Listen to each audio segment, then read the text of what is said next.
Good afternoon and thank you. I'm Robert Pinter, Market Advocacy Manager at International Copper Association Europe, and welcome everyone to 11th edition of the Zero Emission Building Academy. We organize this series of webinars in partnership with the Building Performance Institute Europe, BPIE, and the European Construction and Technology Platform, ECTP. The aim of this academy is to share information and knowledge related to decarbonization of buildings and promote the transition to a zero-emission building stock, as required by the newly adopted Energy Performance of Buildings Directive. The new EPBD will require a lot of improvement planning at national, regional, and building levels to reach the final goal of zero-emission building stock. And as we know, cornerstone of each improvement is the availability of quality data on actual status. And that's the point where our today's subject, the Building Stock Observatory, or BSO, comes into the picture. The BSO has already been discussed at our academy back last November, where I remember speakers talked about alpha version and underlined the need for continuous evolution and improvement in availability of data. And the EU BSO has undergone the most substantial upgrade since its inception in 2016. The Commission has launched in March a new version that offers an improved user interface and data availability. And we are here today to learn about main improvements and showcase how to use it. With having said that, let me introduce our today's speakers. Short introduction will be given by Mr. Sylvain Robert, Project Officer at CINEA, the European Climate, Infrastructure and Environment Executive Agency of the European Commission, managing the BSO. And it will be followed by the main presentation by Dr. Andreas Hermeling, Director at Guidehouse, a consultancy company, and the EU BSO project leader. After the presentation, we will launch the Q&A session, which will be joined by Ulrich Philippi Oberecker, Senior Researcher in the Energy Efficient Buildings Group of EU Research, and Ivan Jankovic, Team Leader at BPIE. So let me finish here, and I would like to give the floor to Sylvain for his introductory words on BSO. Thank you very much. Many thanks, Robert. It's a pleasure to be here. Thanks a lot for this very kind invitation. So I'm Sylvain Robert. I'm project advisor in the CINEA Executive Agency of the European Commission. I'm not going to speak very long, and most of the session will be handled by Andreas and the team of the Building Stock Observatory contracts team, but it's just to give a short opening.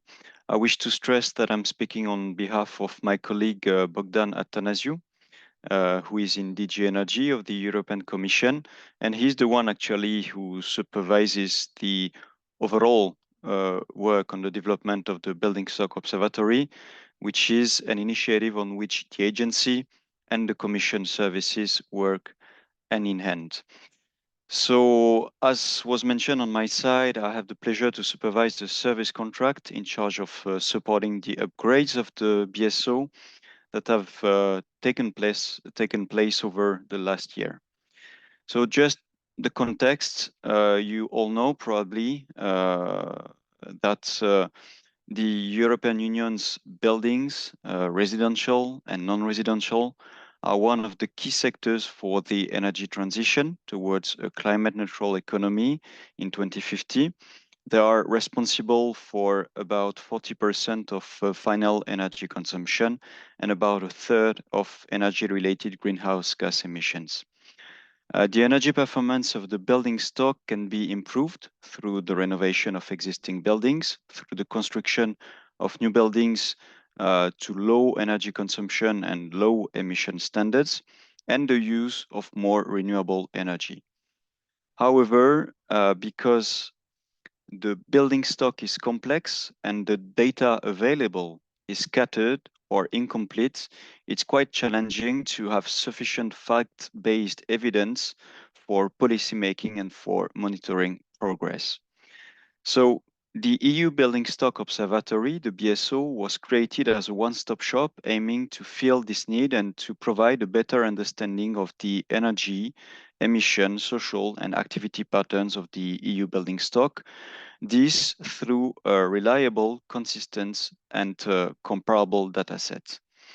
The version that is online since mid-March is a major revision in view of developing the observatory and strengthening its role as a central building stocks data hub. Indeed, DGNR started a consistent revamping and updating process in 2022 with the support of CINEA. And the first new version of the BSO went online in June 2023. And the newest update, which is online, with an improved user interface and data availability, was launched on 11 March of this year. I'm not going to detail the functionalities offered by the BSO. It's the objective of the subsequent presentation, but only to flag that it's structured into two big sections, the database and the fact sheets. So basically, the fact sheets provide quick facts in the form of most relevant indicators regarding building stocks. And the database is for more advanced data users.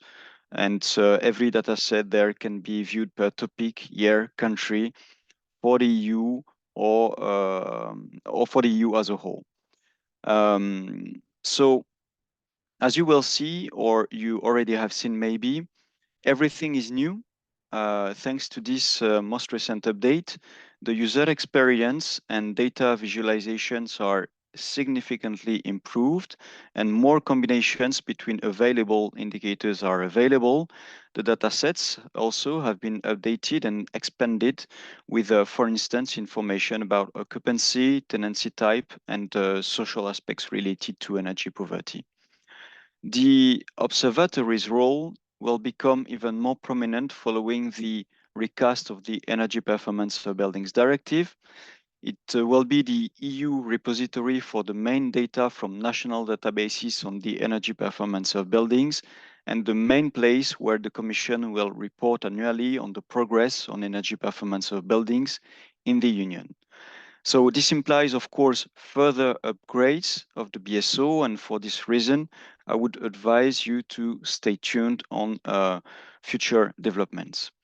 Before closing and leaving the floor to Andreas, I would wish to really praise the excellent work done by the BSO service contracts team, of course, Andreas at first, and the colleagues who will take part in the Q&A session.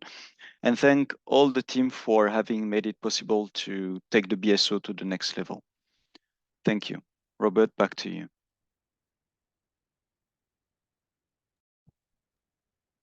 Thank you very much. Let's just continue, Robert. Huh? Thank you very much, Sylvain, for the very kind introduction. I think that gave a very nice overview. So in the meantime, we have reached a very nice number of 13 squared people, so 169, which is a very good audience, and I hope you will enjoy what you will see. I will briefly share the agenda, so I assume you see my screen. We have three main parts, so briefly also a bit continuing on what Sylvain already said. What is the BSO and why is it more relevant than ever? Then we have part two, the new BSO, which is the core of this presentation. It's about the new features, and of course, which is the very core of this presentation, it's the demonstration of the new features. So I tried to do it live, so not in a fake show, but really it's just being on the website, of course. And then we will also tell you how you can stay connected to the BSO, because as Sylvain pointed out, there will be some further upgrades in the future.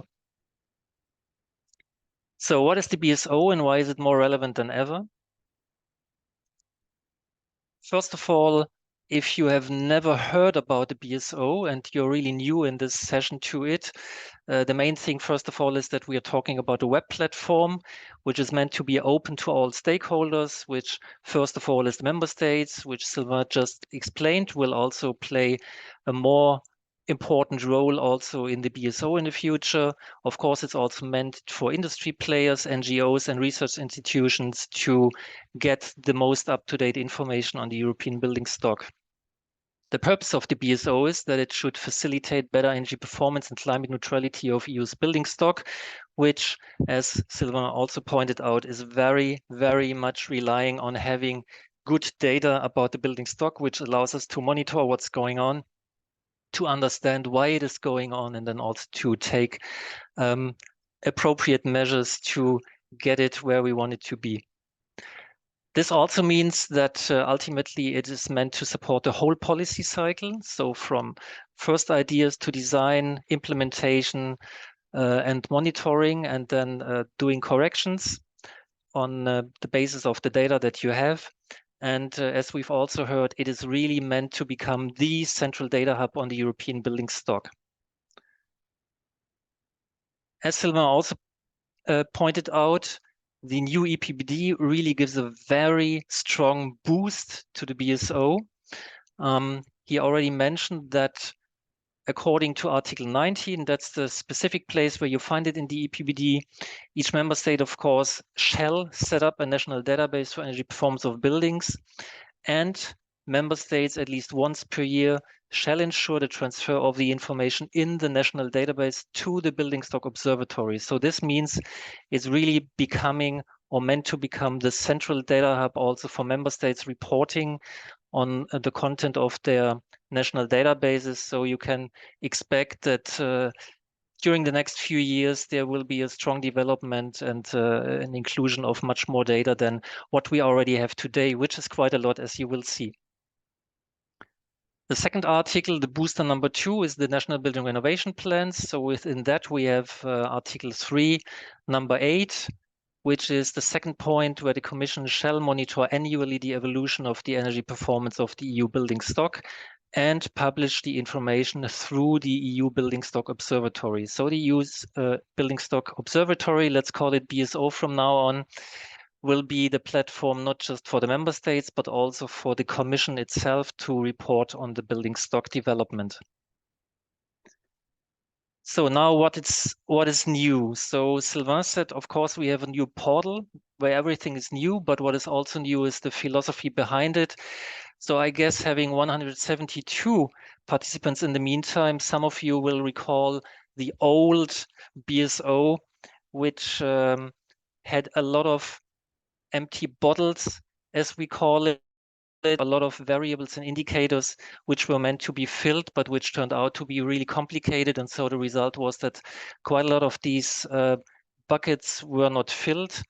And we have switched the philosophy that we say, okay, we know it's very hard to collect some of the building stock data that everybody would like to have, but rather than just showing what we like to have, we only show what we actually have. So when you scroll through the BSO in today's version, you're not going to find any more empty bottles, which is also supporting a nicer user experience, obviously. So that's a really major difference. Then we have a team that supported the Commission behind this effort to really renew it in all its aspects. So we have Guidehouse, which is the company where I'm from. We have the project lead, we do the project management, and we also dealt in supporting the Commission with the user interface and the data structure. We have BPIE, who updated, and I will refer to that a little bit more in detail later, to the indicator logic, and they also deal with the stakeholder engagement, as you can see, as this webinar was also organized by them, together with the other colleagues, of course. Then we have EURAC Research, who are the key experts here in data collection and data evaluation. We also have the Danish Energy Agency on board, which, because they are also organizing the concerted action EPBD, gives us direct access to member states, which means that already during the development of this version of the BSO, we could built on very specific impact from member states, also relative to the user interface and the data and the way they should be presented. Last but not least, we also have Technical University of Vienna, who is also supporting us in questions around, for example, scenario building, because as you know, not all the data are just readily available, but some of them also need to be generated by help of scenarios.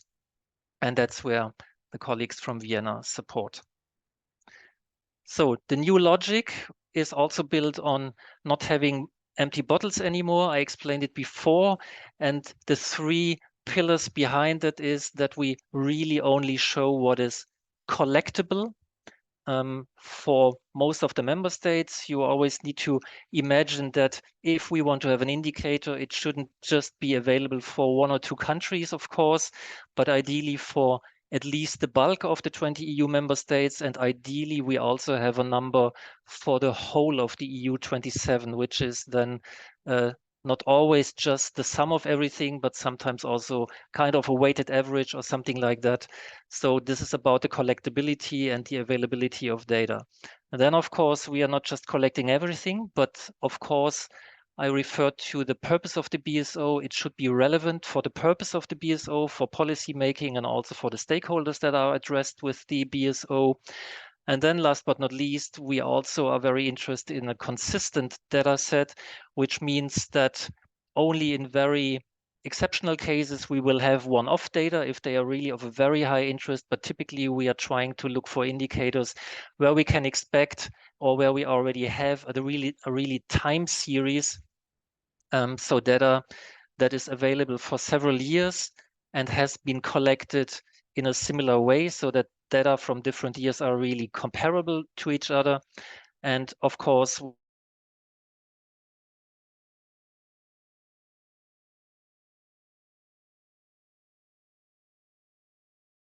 is then a major precondition also for the purpose of being able to monitor the development so that you really have comparable data over a time span of several years.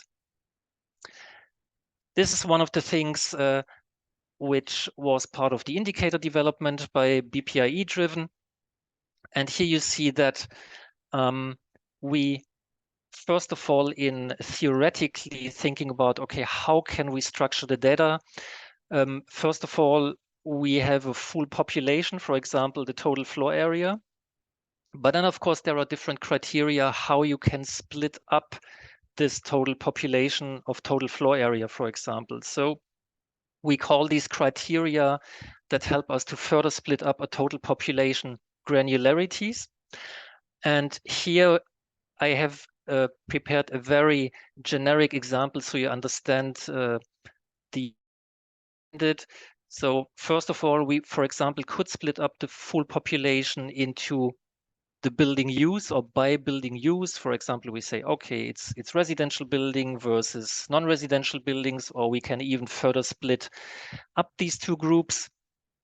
A second way to split up this total population, in this case, the total floor area, would be the construction period. So it means we can obviously split it up in the usual construction periods, for example, until 1945, 1946, until 1969, and so on and so forth, which gives a second way of splitting up the population.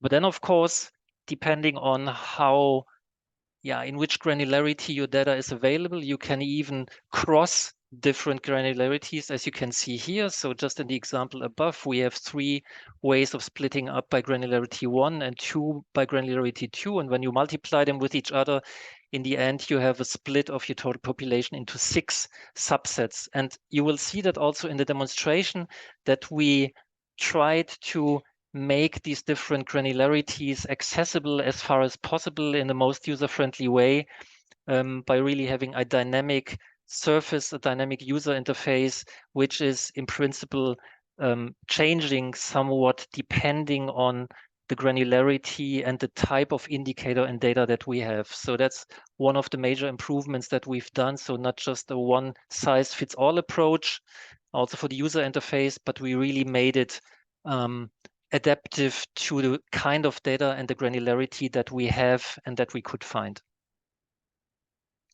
So of course, we also have new data. Sylvain said that this exercise started already quite a while ago. So at the beginning of 2023, we had a basic version which included the indicators that you show. So I'm not going to read them out here because that would be a bit boring probably. But to show you the increase and the effort that was behind, like in January 2023, we had 6,750 data points, which is equivalent to the number of rows in the data set. And in the version that you see in a few moments, we have 65,000 data points. So it's a factor 10 that we could achieve in increasing the size of the data set, which of course is also increasing the pleasure to surf on that website and to play with the data. We also have built very nice relations with other institutions. First of all, Eurostat, where we could use a lot of data, and we also had direct exchange to understand the data and to make them accessible. And second, we have here JRC, the Joint Research Center of the European Commission, where we also had very good exchange and also could build on a lot of insights that the colleagues in JRC have. And last but not least, we also established a direct connection to the European Environment Agency, which allows us to also feature the new set of greenhouse gas emission data, which they have collected also on the BSO website, which makes the experience and the central place that we intend to have even a bit better. So now let's get to the new look and feel of the BSO. And we have split this presentation into 3 use cases. So first of all, just imagine somebody would just like to have a few facts about his country or the EU 27 as a whole. Then it's a good idea that he goes to the fact sheets that Sylvain already mentioned. And I will try to switch my screen. Please try to give me a sign if this doesn't work. So I'm switching to the Building Stock Observatory now. I hope you can see it. So this is the start page that you get. And when you scroll down a little bit, you see here these 2 main areas that Sylvain already mentioned. We have the fact sheets and we have the database. First of all, these are the 2 main pillars. And for the person who really would like to have some quick facts about the building stock in country X or in the EU 27 as a whole, this is the place to go. So I already opened a second window for the fact sheets. And if you want to surf on this website, then I strongly recommend you switch to full screen mode to have a better experience. And then you will see the fact sheet. Just briefly waiting until it's loaded. Okay, and here you can see the fact sheet. It is organized into 4 areas. First of all, we have very central data about the building stock. Second, we have very central data about energy consumption and greenhouse gas emissions. And then in the bottom half of this fact sheet, we have social aspects and also energy use in households split by energy use, by end use. And there are some very nice features about that. So I will close it afterwards. Then you will see that you have a very nice print function for this fact sheet, which really gives you a 1-pager with the main facts on whatever country you would like. You can see at the top of the page, we have a drop down where you can, of course, also select another country and not just EU 27. So you can scroll down and then, just select whatever country you would like. So the building stock, it gives you information about the number of buildings and the floor area and square meter. And what is also important is that you should note the notes that we have here. So to really interpret the information correctly, here you have the building stock split up into construction periods, as you can see here. And it's not just split up by construction period, but it's also split up into the 2 different main sectors that we look at, the residential sector and the service sector. What is also important is that we generally provide the source for these graphs that you see here, or also for the numbers in the text that you find, and which we will also see when you have a closer look at this fact sheet. So here, for example, which is of course nice because it's an electronic fact sheet and not just a PDF. So it's also a bit dynamic. So when you hover your mouse over these different bars here, for example, or the columns, then you get the construction period, again, the sector, you see it's switching between service and residential. And you also get the square meters, which is probably a bit hard to estimate from just seeing the y-axis here. But when you hover with your cursor, then you will, with your mouse cursor, then you will also see the concrete numbers. It works the same here when you switch to the total final energy consumption of residential and service sector. It is the same. And I'm not diving into all the different features, but what you really should be aware of is that we have a direct connection of this fact sheet to our database, which means the moment we have a data set, which is, for example, not 2020 anymore or 2021, as you can see here, but we will have data for 2022, 2023, and they will arrive in the database. The fact sheet is programmed in the way that it's always getting back to the newest numbers that we have. So it's automatically updating and pulling all the numbers that you see here in the fact sheet automatically from the database. So here we have social aspects, just to complete it, which is, for example, areas on utility bills, inability to keep the house adequately warm, and also the share of buildings having a dwelling with leaking roof, according to the Eurostat Silk survey. And last but not least, we have a split of the energy consumption, the final energy consumption in households by end use. Again, when you hover your mouse, there is no uncertainty what it is. So this is the heating in 2018, heating 2019. When you move up here, it's other electrical appliances.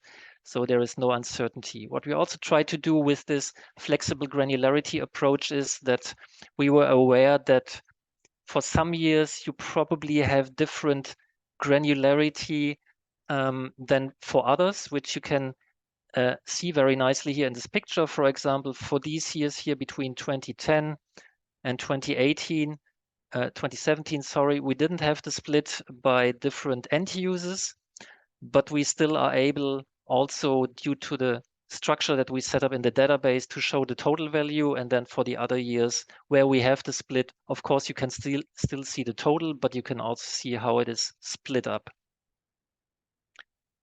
So let's jump back. Just briefly showing you the print mode. Here you can see that it's really a very nice one-pager that you get when you go there. So now we have talked about use case 1, but we also have a use case 2, which is a user who is a bit more interested in the details and would like to play around a little bit with all the stuff that we have in the BSO. So I'm switching back. So this is when we start talking about the database. And again, it's a good idea to switch to full screen mode. And we wait until it's loaded. You've seen it's quite a huge database. First of all, I will introduce or explain briefly the overall structure of this new website. So first of all, you have, let's say, 3 main areas, which is, on the one hand, selecting the domains, so the type of data you are interested in. So you can see we have a split into building stock data. We have data about energy and environmental performance. We have data on what we call the financial performance, social performance, and also on reference buildings. And when you click on the small arrows, you will also see the categories within these domains, which gives you an overview about the other aspects that you find here. Then depending on which domain and category you select here, we have a list of subjects which will be filtered. Here, for example, it's per default set to one of the subjects belonging to the building stock, which is the number of buildings. Then you can select the year you are interested in or the years you are interested in. It also depends, of course, on the indicator, depending on the years we have data for. And you are also able to select multiple years. You will see that later on. And again, here you have the country selection, where you can select between EU 27 and different member states. And depending on the indicator, you can then select another country, or you can select multiple other countries, depending on what makes sense for the specific indicator. What is very important, which is due to the software running behind this, is that once you have made a selection, it's a very good idea to click the Go button so that the data, the filters that you have selected here are really applied to the data set and pulled into these graphical representations. What we also have is a very detailed documentation of the data. So I will also show that later on. And that's part one, so to speak. Then we have part two, which is the selection of the type of graph that you would like to have. So with the indicators that I will show you in the next few minutes, you will see what I mean. We have one graphic which is called shares, another one which we call totals, then a trend graph, and we also have a table view. And third, you have the representation of the data, which is mainly happening here in this area where now you see the columns. And third, we have a very nice map feature, which I will also show later on. So let's try out a concrete example. Let's start with energy and environmental performance. And here, this means that we get a filtering into several energy and climate aspects. And so let's select final energy consumed in buildings. And you can see nothing happens because I haven't pushed the Go button, which I have done now. And now you get a picture that is probably already kind of familiar to you, also from the fact sheets that we've just seen. So that's in principle the representation, the specific graph that we selected also for the fact sheets. But of course, what you can do here is that in principle, if you're not interested in all these years, you could just filter out a few. So let's just say, okay, we are just interested in the last 4, for example. So then you just get these years, or you would be interested in another country. So for ease of purpose, for ease of use, let's just try Austria. And then you see, not immediately maybe, but if you have had a look at the order of magnitude of the numbers, you will see now it's obviously much smaller than what we just had before. And you also see the concrete number here. And again, just as before, when you hover over these different representations over the graphs, you also get the concrete number. What is also a nice feature that you always get the unit. So you don't see it at the axis, but you always get it here. So what you see here is terajoule per year. And yeah, as I said, what you can also have is, okay, where did these guys get the data from? This is when you should click on the sources. And here you can see that for each of the countries which you've behind this indicator, you get the web address where we got the data from. You get a more concrete title of the source, the publication date, so you also always know from when does this data stem. And you also get a description for the indicator because some of those are not exactly self-explanatory. And so it's also a good idea to click the source button and find a bit more explanation on what you actually see here. Good. Then let's jump to another category, which would be the number 1 category. Let's just take the building stock and jump to the useful floor area. We just click the Go button again. And here we have a another representation. So we start, if you play around with it, you will see that the default graphical representation which we have for most of the indicators is the totals. So what you see here is the totals view. And because we've seen that before already, I just would like to briefly switch to the shares view, which at first sight gives you the same impression, but here it is scaled to 100%, but still you can see the absolute values, but now also the percentages between the different numbers, which here is building user. So if you are unsure about what you see, of course, when you hover the mouse, you see it here, but also here you have the legend, which explains what we mean with building user. It's a split of data into owners, tenants, and for some of the building stock, it might not be known. And then we just also clearly label this as, for this part of the building stock, it's unknown. Good. The very nice feature about this is that it allows you a side-by-side comparison of countries. So here you only see the EU 27. And when you just deselect it, you can also say, okay, I would like to have Austria, for example, Bulgaria. Let's scroll a little bit down, Lithuania and Poland, for example. You can also select more. So this is very handy because you can see these 4 countries at the same time. But let's just add 2 more countries, then you see the scroll bars automatically added, and you can also see the values for the other countries. So it's a very nice feature for side-by-side comparison. Good, that's what I wanted to show in this context.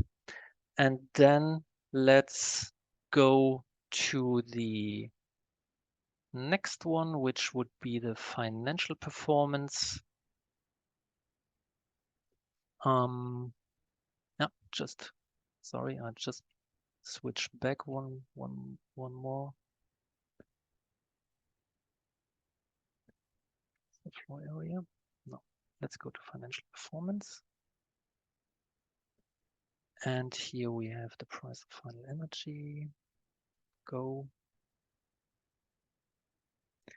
Yes, and here for the price of final energy, I wanted to introduce you to the trend chart, which for this kind of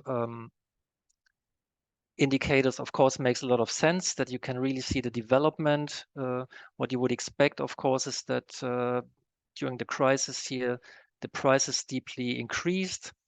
What we also have is, because this is a relatively small value, you can also increase the values if you have quite different orders of magnitude in the chart. That also helps you to see a bit better the actual value of potentially very small values. And in this context, it's also nice to see the map feature. So you will have noticed that we have here further drop downs. So we have one drop down for the x-axis. So in the case of trend, the only useful thing what you should have is the years. But for other representations, you will see that there will be further entries in this drop down. And here in the legend for energy prices, we also have just one.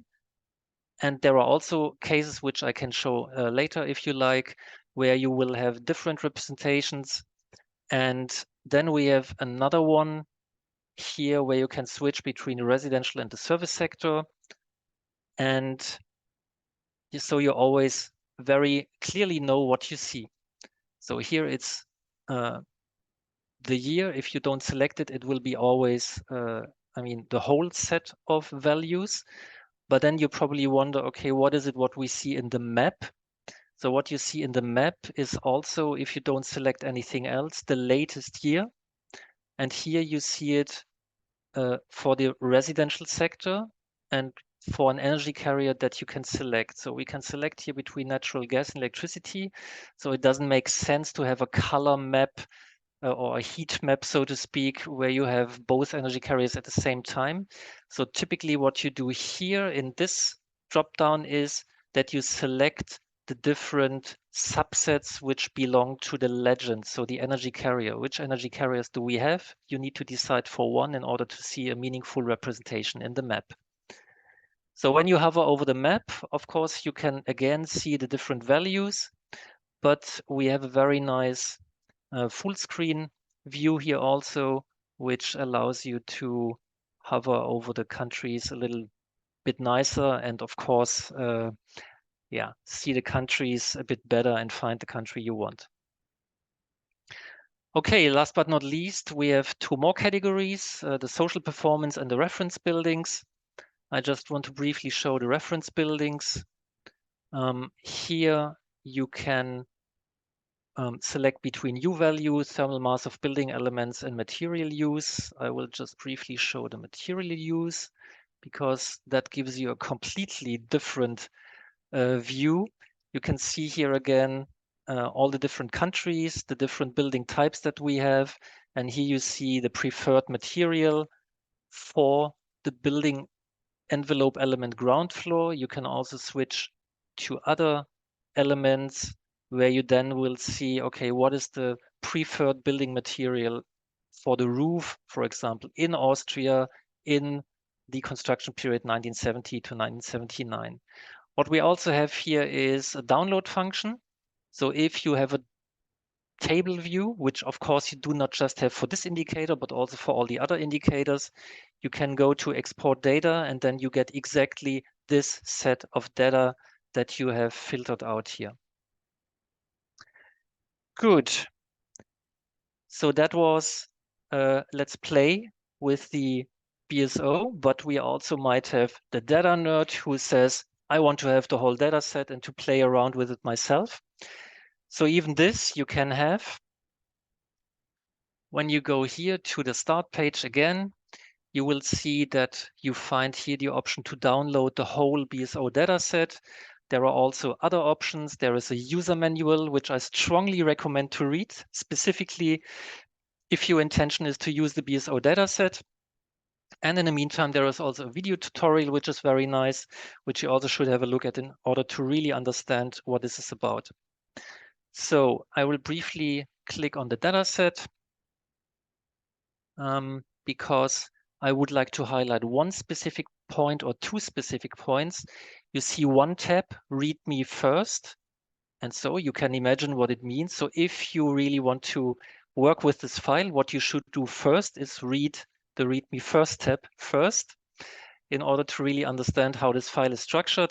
Because when you just open it and have a short look, you get the impression, oops, there's no data at all inside. So there is just none available.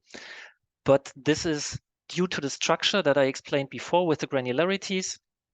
And when you scroll to the end, you will see that sooner or later you also reach the area here, concretely the column AU, where the actual value belonging to the indicator and its specific granularity is shown.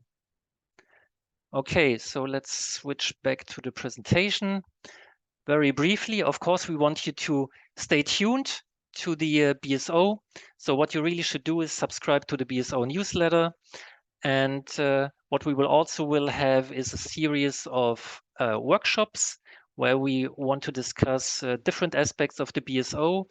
So if you'd like to participate in one of these upcoming workshops and also be informed when they will take place, here is the email address you should turn to. And now we reach the questions and answers. Thank you very much.